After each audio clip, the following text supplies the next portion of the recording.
Welcome to the Morning Edition Extra. Happy Friday, everyone. Good morning, and thank you for starting off your day with Alaska's news source.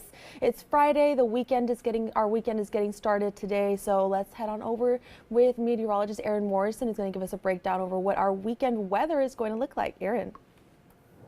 Thanks, Adelmi. We are going to be chasing freezing across South Central as we welcome in the weekend. If not this weekend, we certainly will see it as we welcome in next week with this extended stretch of sunshine and slow warming taking place across the state. Now, we're also watching some snow showers for southern parts of Southeast, which will likely continue into your Saturday as well. Now, while we are still holding on to some of those sub-zero values across South Central, temperatures have been steadily warming. 12 degrees currently in Kotzebue, 13 in Dead Horse, 28 in Gamble, 6 in Anchorage, and then out towards southeast, we've got those temperatures sitting anywhere from 5 in Yakutat to 33 degrees in Ketchikan. We've got this area of low pressure that continues through the Gulf of Alaska that is keeping those persistent snow showers through southeastern parts of the Panhandle or southern parts of the Panhandle. And this is our ridge of high pressure, which is set to back off into northern parts of the Pacific Ocean as we welcome in the weekend. And this comes as an area of low pressure that's in the western Aleutians, begins to build off towards the northeast as we welcome in the weekend. In doing so, it will displace that ridge of high pressure.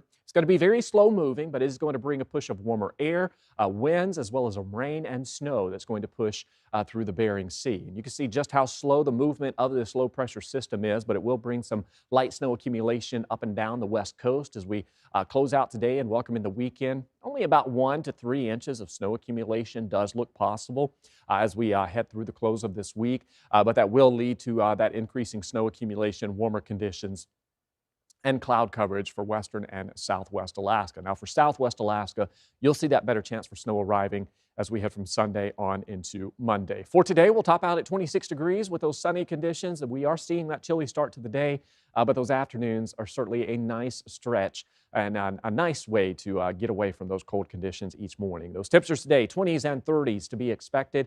We are still chasing officially that freezing mark for Anchorage, which does look possible as we welcome in the first part of the next week. You can see temperatures stay in the 20s through Saturday. We're touching near freezing Sunday, if not at freezing. And then Adelmi, we climb into the mid-30s as we welcome next week. Recognize the majority leader.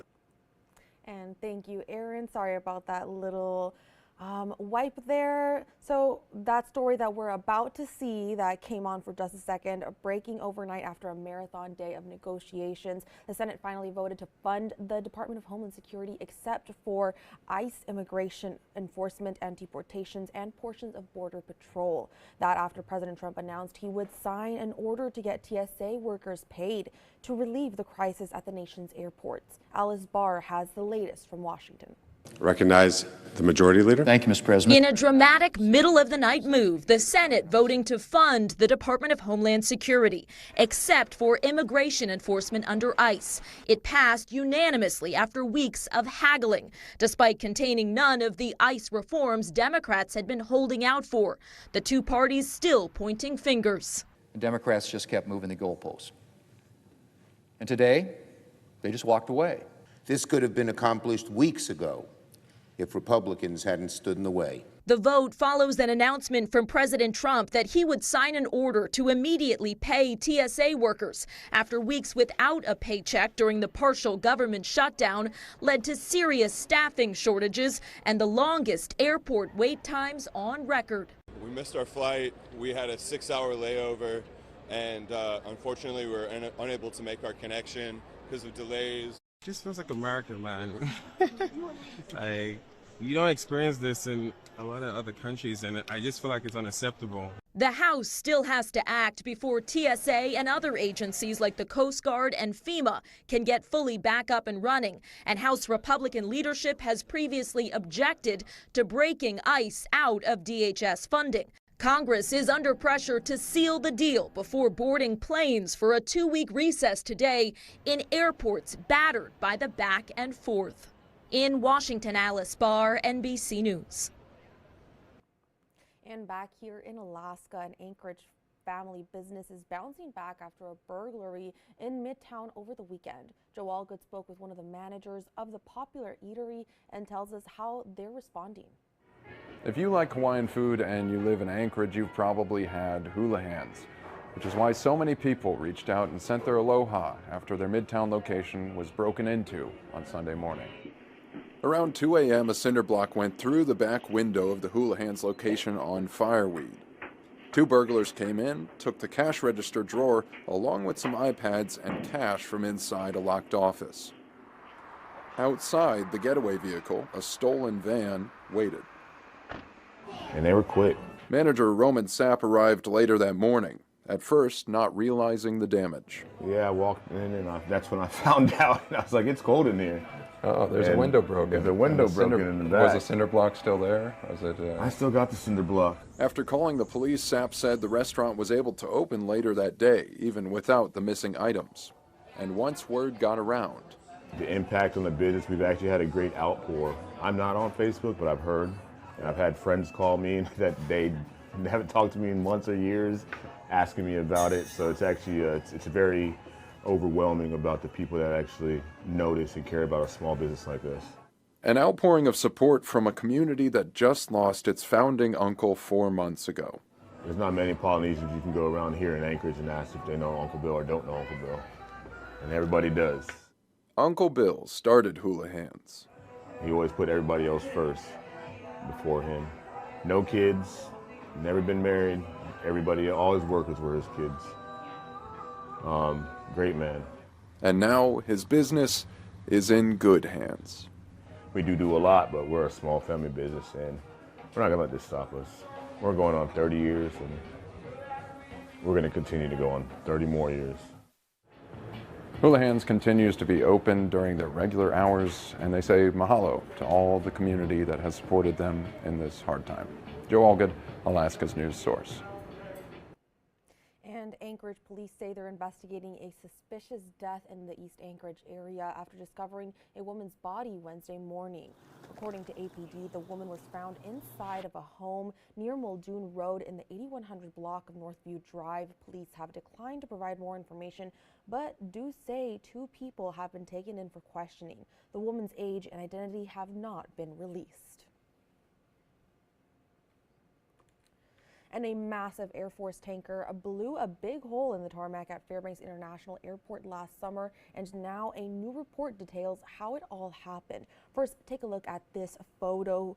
This is from the United States Air Force. You can see the scale of the damage. Chunks of asphalt littered across the ramp, torn up by an engine test on an Air Force refueling tanker. Now, the report says a New Hampshire Air National Guard KC-46A was stranded in Fairbanks last summer with engine vibration problems. A special maintenance team ran a series of high-power engine tests on the ramp for about 8 hours off and on. Investigators say all that heat and exhaust melted the section of pavement, melted the asphalt sealant, and during the 10th test, a 25-foot section of pavement popped loose and blew apart. The report also found that the tarmac was not prepared for an engine test. The jet wasn't damaged, but it left the airport with nearly $150,000 in damage. And Beans Cafe is wrapping up its final preparation work, ready to welcome in hundreds of people to downtown Anchorage for this year's Empty Bowl project. Georgina Fernandez shows us how creativity and fun flavors are helping locals in need.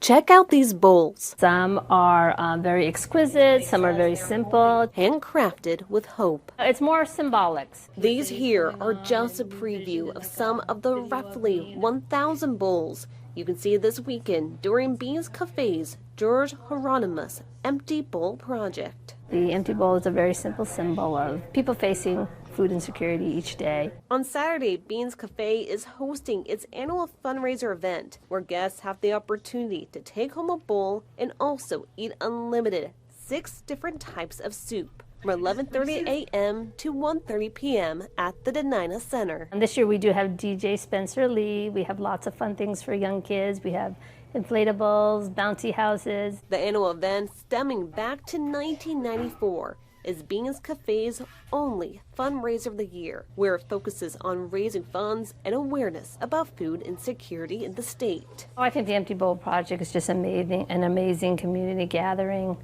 It has a shared purpose. to raise awareness and funds for people who don't always know where their next meal is coming from. And this year, the need for support is even higher. Our bowls might be full, but so many people, their bowls are empty. Beans Cafe says that in a normal month, the nonprofit would pass out around 30,000 meals. Now they're up to 40,000. I feel like there is a larger need this year, starting way back in the fall with Typhoon Halong, and also just some programs not funding to the level that they did in the past. And they're hoping with funds generated this weekend, they'll be able to provide an additional 5,000 meals in the upcoming months, with the goal that these bowls will help fill a void that remains. Georgina Fernandez, Alaska's news source. Ticket prices for the event vary. If you want to go home with a bowl, it's $45. General adult admission is $25, and children 10 years and under are free. Tickets can be purchased at the door or online, and you can find those details, of course, on our website. And with that, we're going to be taking a very short break as I get set up here. We're going to be taking a very short break. When we come back, we're going to have an update on the LNG pipeline. We're going to talk about the political pipeline, which is going to start streaming on a daily basis at Alaska's News Source on our streaming apps and our apps on our live stream. And then we're going to have our conversation with John Thompson and our Washington correspondent Emma Wolfers as they dive into what's going on in the government. So we'll be right back.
Welcome back in. The governor unveiled his property tax bill for the LNG pipeline. Now lawmakers start vetting the bill in hearings this week. And with the pipeline's major developer in Juneau this week, our political reporter Will Courtney tells us the bill begins the push for passage with a ticking clock. The developers for the proposed natural gas line Glenfarne are here in Juneau for the week pitching the governor's property tax bill. Now, the administration says lawmakers have two options: pass the bill and give exemptions, or the gas line will die. When we look at Glenfarne being a co-owner and developer, and operator of this project for the long term. We envision that with the state of Alaska being our long-term partners. That proposed partnership could give the developer property tax exemptions for upwards of a decade. The bill would result in lower state revenue regardless of property tax relief. However, the developer and the Alaska Gas Line Development Corporation have stated that the project will not go forward without property tax relief. What continues to be at issue? Information. Lawmakers across party lines say they need to know more about the project's finances before they pass bills. Glenfarne, the major pipeline developer, says that information is confidential and threatens competition. But some lawmakers say that leaves them in the dark on a project they and the administration do not know the cost of. We're being asked to make decisions on a number that is not real. And that does not include the potential for cost overruns. We don't have enough information, not only to not compare it to the Canada project, but to any project because we don't have that information. While we are indeed using the previous iterations that had been updated, I can tell you that they are within reason and not within the error bands that you're discussing. And with the ticking clock, anything can happen with a will in the House and Senate. We are more than halfway through our session, but things can happen very quickly. The future of a decades-long promised pipeline still remains uncertain. Will Courtney, Alaska's news source. Stay up to date on all of the happenings in our state capital and beyond with Will Courtney and the Alaska's Political Pipeline program. Download the Alaska's News Source app on your connected TV, Roku, Amazon Fire, Apple. You know the way to stay informed with us. And Alaska's News Source reached out to Glenfarne multiple times this week by email, by phone, and in person. Adam Prestige did not answer questions Wednesday. The Senate Resources Committee takes up the bill today. Local mayors are expected to give their opinions on the legislation. And now, heading over to our own John Thompson, speaking with Alaska's News Source Washington correspondent Emma Wolfers as they break down big events that have happened nationally and in the government. President Donald Trump met with his cabinet, and a main topic of discussion, the war in Iran. Alaska's News Source Washington correspondent Emma Wolfers joining us from D.C. Emma, Iran dismissed a U.S. peace plan proposal. What did the president have to say at this cabinet meeting?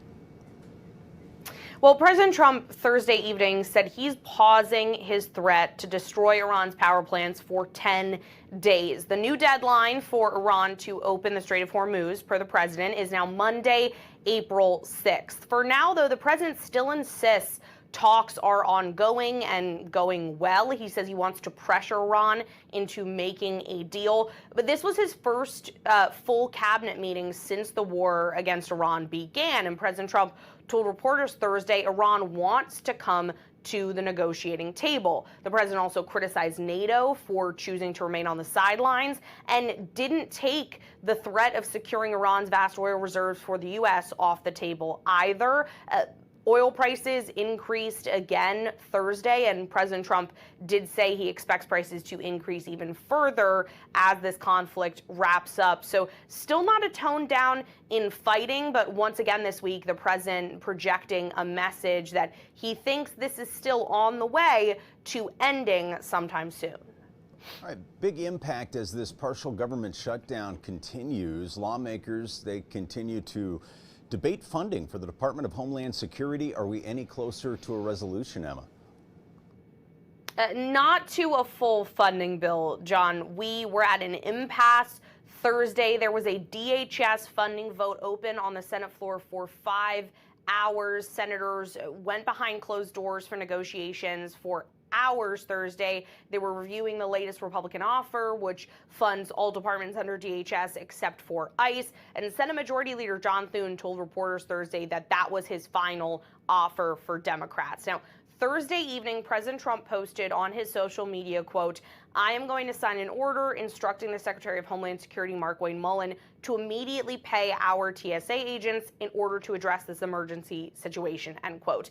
It's unclear, though, where the money to do that would actually come from, as Congress has to approve funding. That's why we're in this funding battle, and TSA agents haven't been paid. Senate Republicans Thursday were trying to press the White House to declare a national emergency to then free up money for lawmakers to allocate to pay TSA. It's not clear exactly if that's what the president's suggesting, as he said he would sign an order. There's also a question about authority. Can he actually just instruct DHS to do this? And if so, Democrats are asking why he did not offer to do this weeks ago before TSA agents missed that first paycheck. So not a lot of movement yet toward a full funding deal, but sort of a light at the end of the tunnel for TSA workers and possibly for those lines at airports to get better. And finally, Emma, Thursday, a busy day on the Hill. The House Ethics Committee held a rare public hearing in the afternoon looking into serious allegations of money laundering by a Florida Democrat. Emma, you were there. What can you tell us? What came from that? Yeah, this hearing went on for hours Thursday. The top Democrat on the committee acknowledged the severity of these allegations, saying they don't just concern the individual lawmakers' conduct, but they also implicate the public's confidence in the House of Representatives' integrity as an institution. Now, back in November, the Justice Department indicted Representative Sheila Sherfielus McCormick on charges with prosecutors accusing her of stealing $5 million in FEMA payments. Those were to go to her family health care company, and they were received through a COVID-19 vaccination contract. Prosecutors allege some of that money was used to benefit her political campaign through candidate contributions. The Congresswoman is currently serving her second full term in office. She pled not guilty to those charges last month. But this Ethics Committee hearing, separate from those criminal charges, it involves various campaign finance violations on top of those criminal charges. The head of the House Democratic Caucus told reporters, we'll see what happens coming out of this committee. The Ethics Committee will now release at some point in the future a full report with their findings that could also include recommendations for possible repercussions, including potentially removing Sherfielus McCormick from her position from Congress. Alaska's news source Washington correspondent Emma Woolforce joining us from D.C. Thank you, Emma. Thank you.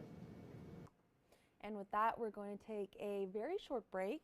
When we come back, we're going to talk about some more national stories that have been going on, and we're going to dive into your Watch in Your Wallet, how to do and participate in the popular No Spend Challenge, and more, we're going to talk about mortgage rates. So stick with us. We'll have those stories and more when we return.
Welcome back in.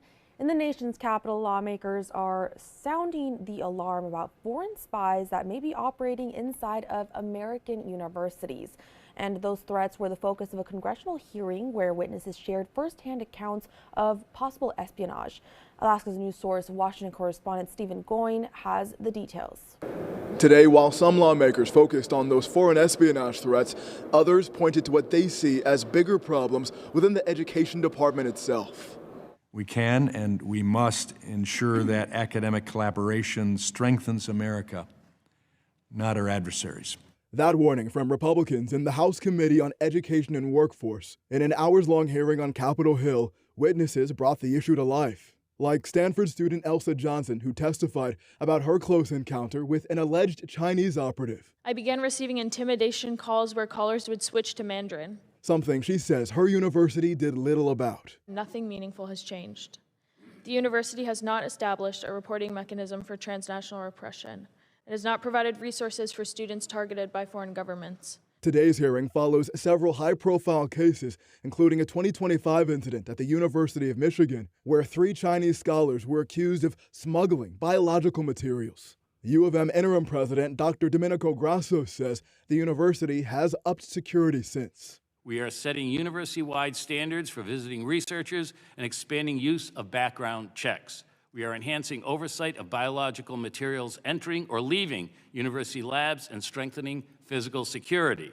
Still, Democrats in the committee warned that the focus on perceived foreign threats could fuel xenophobia. They argued there were more pressing issues facing university students. What we can quantify, however, is the enormous and detrimental effect of the Trump administration's attacks on higher education, on student borrowers, on their families. Now the president has pushed for the Department of Education to be dismantled. It's a move that would force state education departments to take on threats with less federal oversight. In Washington, I'm Stephen Gowen.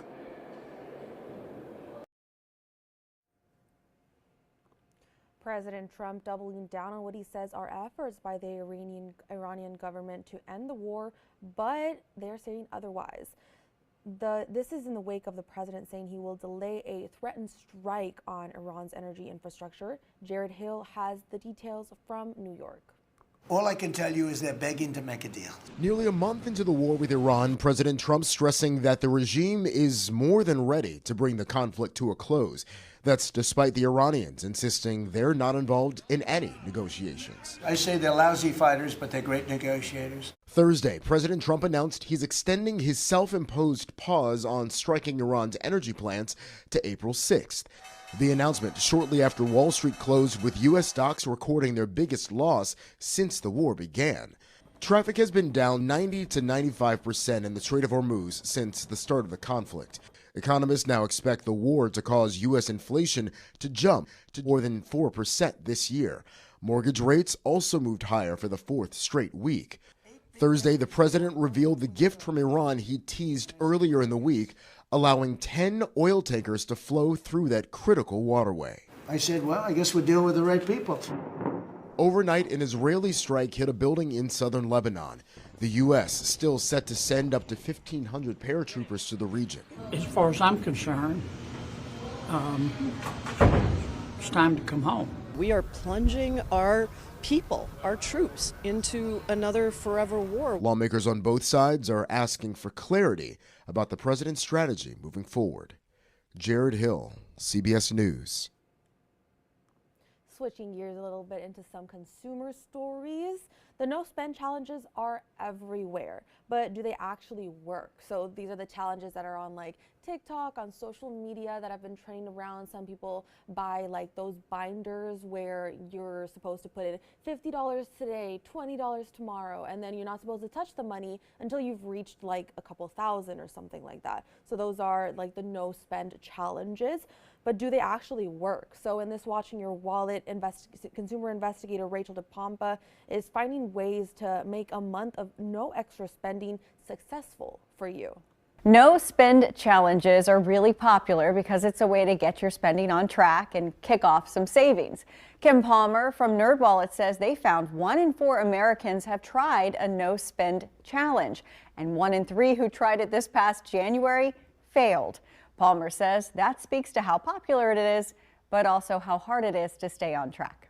A no spend challenge basically means you're going to spend only on essentials for that entire month and you're not going to buy any extras. So that means skipping things like the clothes you might want or an extra toy for your kids and really just sticking with essentials. And the goal is to reset your spending and to realize maybe I don't need to be spending so much on these extras, and then we can start saving more. You can start a no spend challenge any month, and if you want to try it, Palmer says there are a few things you need to keep in mind. First, try to get some friends on board too, because it can be really helpful if you can share the challenge with other people, maybe even share about it on social media, and that just generates some extra motivation to stay on track. We also found in the data, because such a significant portion of people do fail at the challenge, that you want to make sure you're ready to forgive yourself. Don't feel bad if you trip up or make an extra purchase. You can always get back on track. And Palmer says sometimes it can help if you narrow down your no spend challenge, meaning pick one category like online shopping and steer clear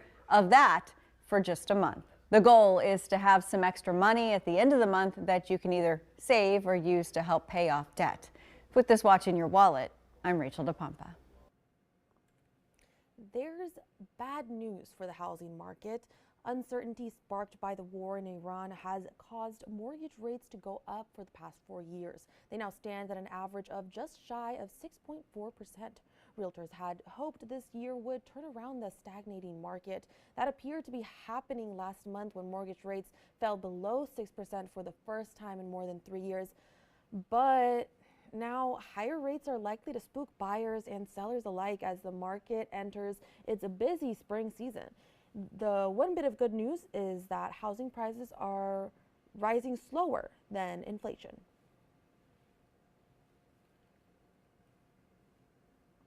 And with that, we're going to take another very short break. When we return, we're going to talk about a couple of more national stories that have been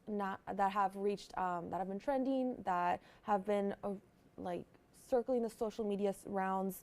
And we're also going to take a peek at a conversation with Savannah Guthrie as she discusses the disappearance of her mother. And she had a sit-down conversation, and we are going to take a listen to that. It's going to be emotional, and we will take a listen when we come back.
Welcome back in.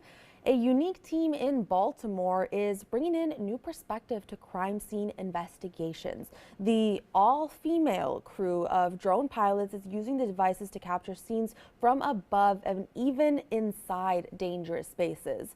And Brianna Ross shows us the technology is helping investigators build stronger cases. Starting matters. A different perspective on public safety. All right, taking off. Using drones. I believe in this technology and what it can do for the city. Megan Descalzi leads the Advanced Imaging and Rendering Team, also known as the AIR Team, within the Baltimore City Police Department, made up of 11 crime scene technicians, all women. But I will say within the drone community, this is a very novel concept. A lot of individuals within the world of drones and public safety and law enforcement are mostly men. And so for us to have an entirely women drone team is something that a lot of agencies are really impressed by. It's really cool just to put ourselves out there and be like, yes, we are an all-women team, and it's exciting. This all-women's team uses drones to capture crime scenes from up above and create maps and 3D models of crime scenes. In 2025, they deployed the drone on over 100 crime scenes. With an aerial photo, you can see the whole crime scene. It gives the jury a better layout of where everything happened. You can show like potential escape routes and things like that. So it's one of those things where it just gives you such a good perspective to be able to put together the evidence and give a jury a better picture of what happened. And the drones are not just for investigations outside. The drones help with investigations inside as well. And the purpose of this in the world of crime scene is when we have scenes inside of locations that are not safe for us to enter, these drones will allow us to fly in while our technicians are safe outside and still be able to document the scenes and capture videos or photographs. You can really get into smaller spaces. So that we can still make sure that the scene and all of the evidence within it is maintained properly. And Descalzi says that's especially important with investigations in vacant homes and even helps the fire department in big fire scenes where it's not safe for crews. It's placing eyes inside of the location without putting anybody in harm's way. A different perspective on public safety, one Descalzi hopes inspires more women. Because I want to show other women, I want to show girls that you can be a drone pilot and you can be just as good as anybody else in this field.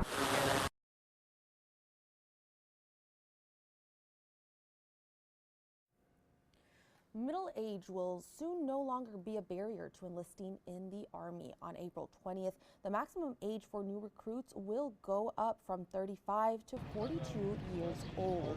The change brings the Army in line with the Air Force and Space Force. The Navy and Coast Guard have a slightly lower maximum age of 41. The Marines is the most restrictive with a cutoff age of 28. The Army raised its maximum age to 42 during a recruitment slump 20 years ago, but that change was temporary.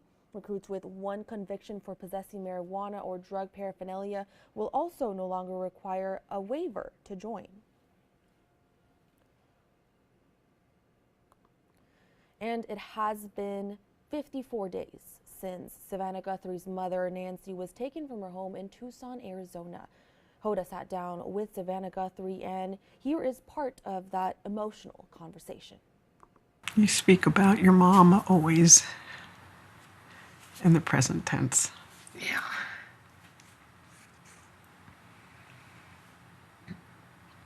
I mean, she is present tense to me. Do you feel her, or have you heard her any moments? Yeah, a little bit.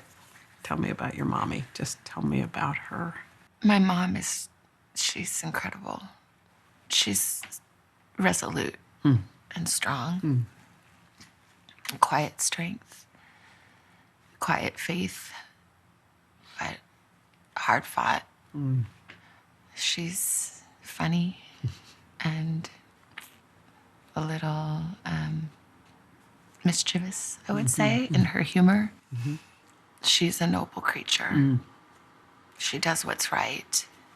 She walks in faith, but not a fake, pious, put on faith, but like a grounded, earthy, she fought for it faith.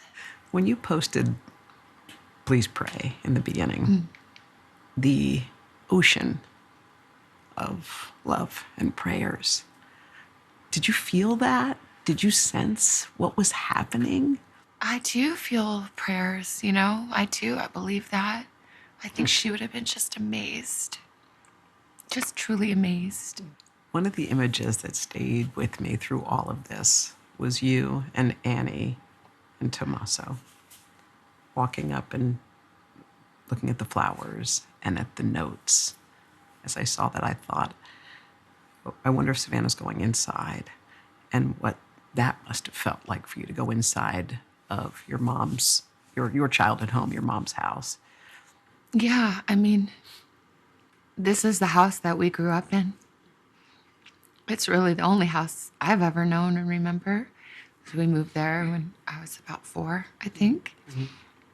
It's the house where I came home on a Friday night at 16, and my mom and sister were on the couch praying and told me that my father had died. It's the house where all of our memories are, good and bad. So it's hallowed ground.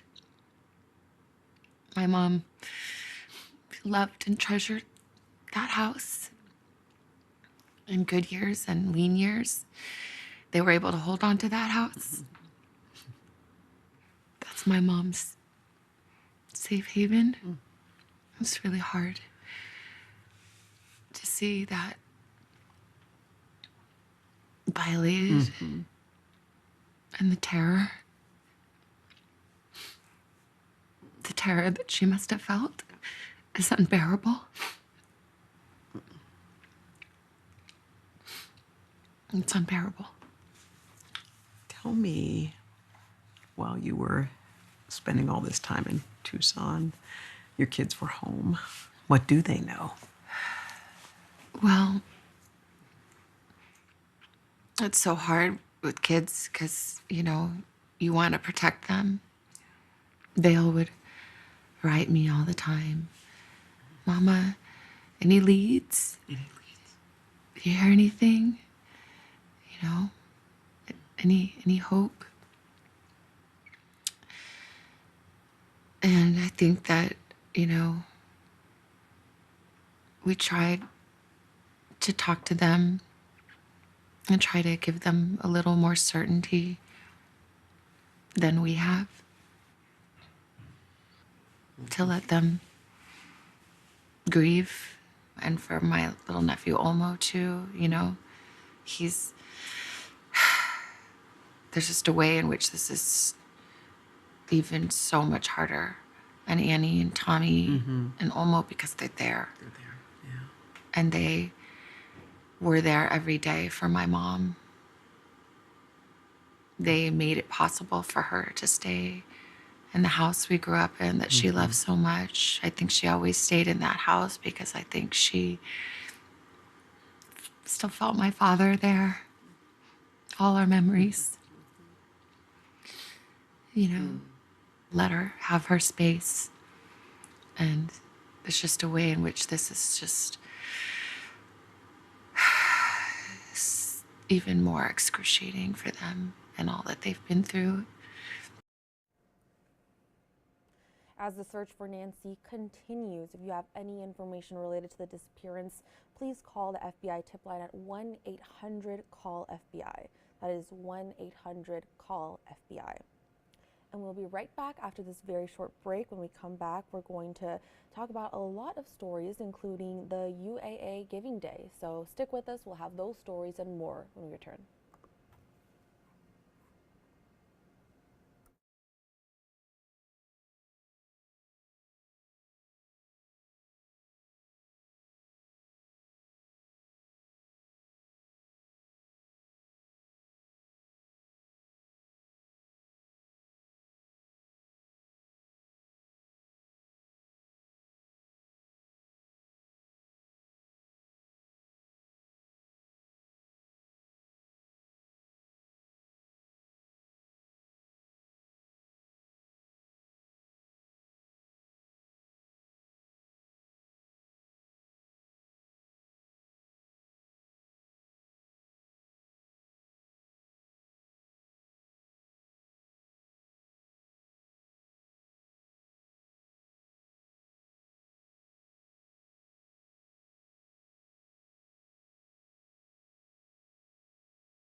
Welcome back into the Morning Edition Extra.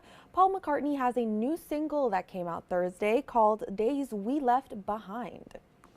Variety reports he also announced a new album, his first in 6 years, which is called The Boys of Dungeon Lane and will be released in May. The outlet reports the album is a look back at the former Beatles' childhood in Liverpool, England.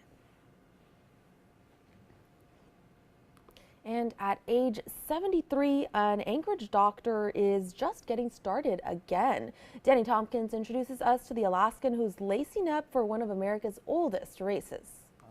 One step at a time. Yeah, I can do that too. That's how Dr. McCarty takes each day. And this mindset transfers to another part of his life, one he discovered at age 57. I ran a mile and I was like, maybe I could run further. Maybe he could go 3 miles. So I did a 5K and then I said, maybe I could do 26 miles. McCarty's road to running started for a simple reason. Yeah, I just wanted to get healthier. Many know running comes with challenges. If you're negative and you don't think you can, then it becomes like a self-fulfilling prophecy.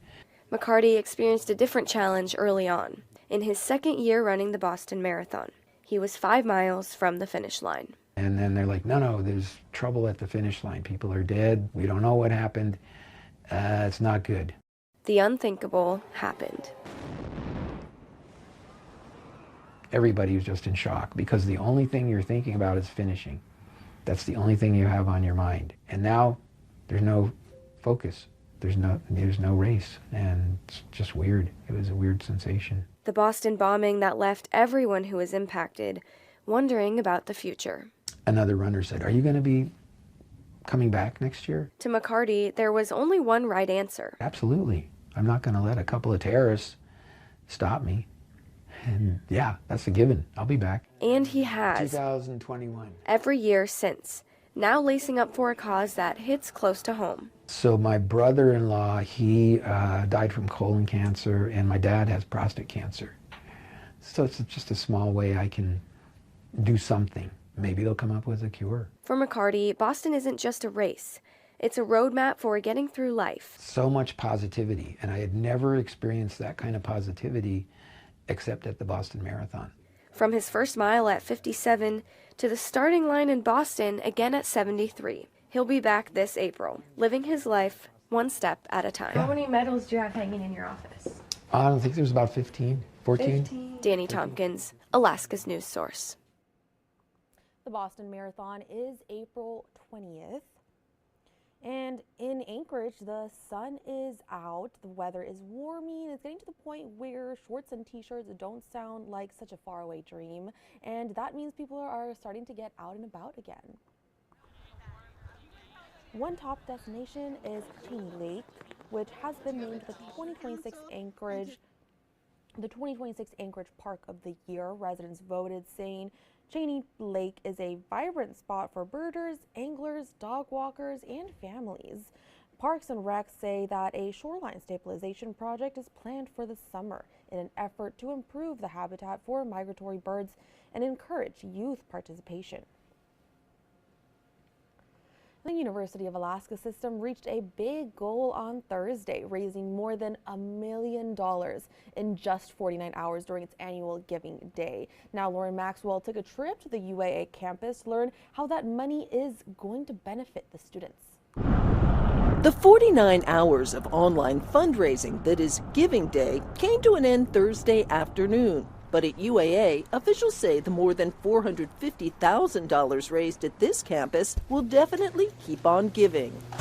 And this is an opportunity, the one time of the year that we ask our entire community to support UAA and to support our students. Donors can choose just about any program in the university system to give to, including athletic teams. But for some students, Giving Day is personal. It's definitely a lot of fun, especially within Alaska. Bryson Litteral works at UAA's Esports Lounge. He's one of 1,300 students who receive UAA scholarship money, much of which comes directly from the Giving Day pot. Going into this, being fully supported by UAA has been absolutely fantastic. It's allowed me to continue that education, and it's completely stress-free as well, and that has been very important for my education. The money has always focused on students, but this year more than $10,000 was raised specifically for those with unexpected needs. A student who has an unexpected medical bill or something that they have to take care of that would get in the way of their education. And so the Student Support Fund is just that small $300 or $500 gift that helps them to stay in school. Ultimately, they say, the money benefits the entire community, attracting students who want to be educated in Alaska and hopefully plan to stay here.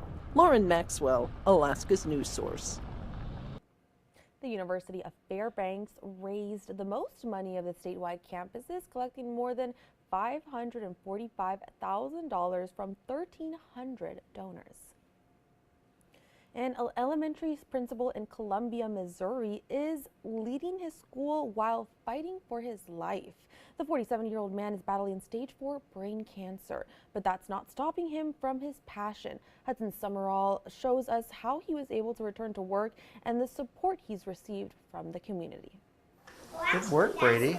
In his first 14 years leading Rockbridge Elementary, Principal Ryan Link, you guys talking about the word here today? Had taken fewer than 5 sick days. I have been very fortunate to always be like a really fairly healthy person. That's why he knew something wasn't right when he started feeling off. And I sent a few emails that were like gobbledygook because of my speech. A CAT scan at Boone Hospital revealed the reason.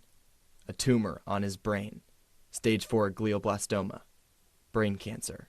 It really didn't sink in for me. Like, my wife had to explain things when I got home. It was pretty shocking and overwhelming. Ryan had surgery to remove the tumor 2 days before the new school year, forcing him to miss the first day for the first time. While he was home, Ryan's school family rallied with him, sharing photos and signs to keep him going. I mean, a huge part of how I know that God's with us is the caring community that we have and people who love us. Including students. 5th graders in the Kindness Club made bracelets and raised more than $800 for the Link family.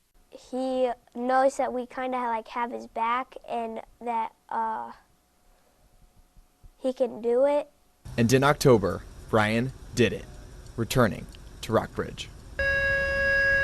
He was full throttle. He was ready. From the first day he could be back, he wanted to be here full time. And again, it just shows his resilience and his dedication to Rockbridge. Ryan says his return was never in doubt. Coming back and seeing students, families, and staff, you know, felt like, okay, this is what I'm supposed to be doing. Even like yesterday, a kid said, "How's your brain cancer going?" But it's just a sweet, like, you know, like they care. Ryan says his faith keeps him moving forward. Just living each day with hope that there's purpose, you know, and what I'm doing, what I do is purposeful and helping other people. You know, you can find so many blessings in the middle of hardships. And sometimes, you guys have a great rest of your day of learning, okay? You can be one, too.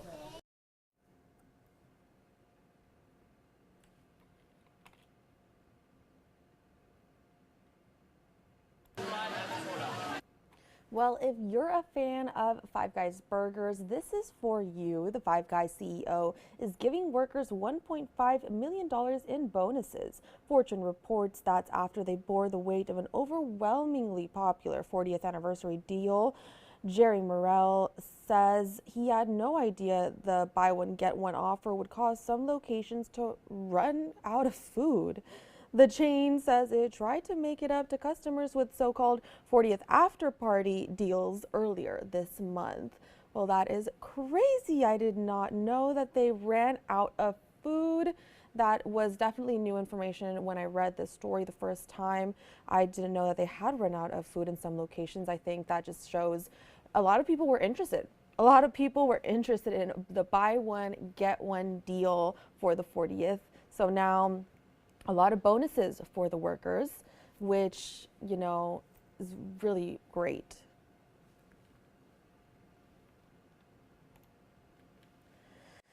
And a concerned individual saw clouds of smoke coming from some trees and called 911 to, report the fire. Naturally, the fire department responded after verifying that there were no prescribed burns first that were taking place that day, but there wasn't a fire to put out. Turns out after the crews responded, they were able to observe the trees releasing large clouds of pollen, which did indeed look like smoke. They declared the scene safe and emergency free, unless of course you happen to have forgotten to take your allergy pills, which, if I were in that area, I would be very sniffly. If I thought it was a fire, didn't know it was pollen, sniffles. And did you know that today is a little bit of a holiday? Okay, don't get too excited because it is not a paid holiday from work. Today is World Theater Day. Initiated back in 1961 by the International Theater Institute, celebrated worldwide on March 27th. To mark the day, an important figure is asked to reflect on theater and international harmony, and this year that figure is Willem Dafoe. Willem's statement in a very short part was, quote, "The elephant in the room is new technologies and social networking, which promises connection but seemingly has fragmented and isolated people from each other." He went on to write about the importance of theater, bringing people together and avoiding corruption due to commercial enterprises. Well, it is World Theater Day. How exciting is that? If you are a fan of the theater, maybe today is a really good day to check out what there is. It is the weekend this weekend. It is the weekend starting later today, technically, or if it's your weekend today, you get started earlier. If you get out of work early, that's great. So maybe you can get out and go see a play. And finally, I know that we've spoken about it before, that cherry blossoms that were starting to bloom in DC, but they are now in full bloom. So if you do remember the previous videos from previous morning edition extras or from the morning edition, the buds were very, very smaller, a lot smaller. Now they're in full bloom. They are bright. Look at that close up. They're really blooming out there. So according to the National Park Service, they hit full bloom yesterday on the 26th and are drawing crowds to see their unique beauty. The cherry trees, a gift from Japan back in 1912, are culturally important in Japan itself as a symbol of the renewal of life, marking impermanence and mortality as the blossoms bloom vibrantly but fall quickly, creating a poignant reminder that life is short, beauty is fleeting, and encouraging appreciation for the present moment. I think those are very beautiful statements to carry around with you, and the flowers look absolutely gorgeous. It must be a really beautiful time to take a walk in that area in DC in this day. And that wraps up the Morning Edition Extra for this Friday morning. Thank you so much for joining us for this streaming segment, and thank you for starting off your morning with Alaska's news source. We'll see you again at noon for the latest in news, weather, and more. Have a good day.